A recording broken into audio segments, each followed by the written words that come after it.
વંદન કરું છું, નતમસ્તક પ્રણામ કરું છું। મંચ પર બિરાજમાન બહુ જ બધા આગેવાનો, પત્રકાર મિત્રો, પાર્ટીના હોદ્દેદાર શ્રીઓ, આ જિલ્લાના વરિષ્ઠ આગેવાનો, વિવિધ સંસ્થા સાથે સંકળાયેલા મુરબ્બીઓ અને આપણી સભામાં ઉપસ્થિત આપ સૌ,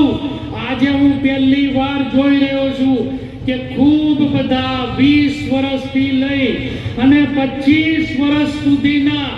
ખૂબ બધા યુવાન સાથીઓ આપણી સભામાં આવ્યા છે। સાથીઓ, હું આપણને બે હાથ જોડીને વિનંતી કરું કે આ સાથીઓને, આપણે આ યુવાનોને તાલીઓથી વધાવીએ।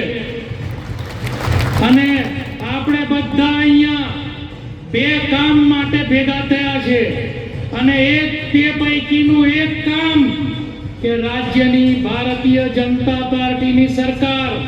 નરેન્દ્ર મોદી સાહેબના આશીર્વાદથી ગુજરાતની અંદર આપણને આ કમોસમી વરસાદ પડ્યો અને ગુજરાતની સરકારે આ છોટા ઉદેપુર જિલ્લાના ખેડૂતોને 75,000 ઉપરાંતના ખેડૂતોને 250 કરોડ રૂપિયા આપી અને આ ખેડૂતોનું સન્માન કર્યું છે। આ મહાનુભાવોને એ પૈકી આપણે આ કામ માટે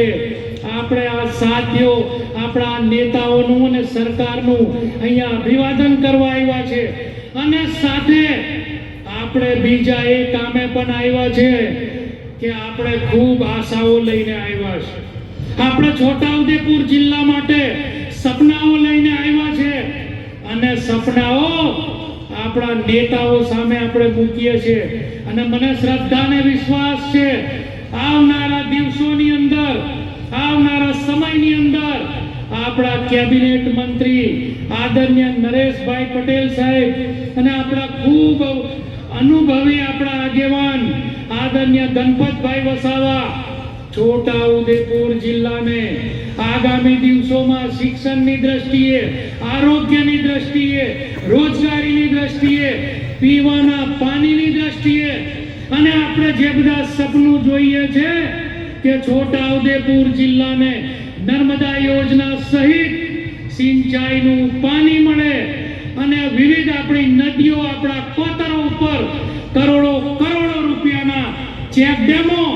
આપણા ખેડૂતોને સિંચાઈની સુવિધા માટે મળે,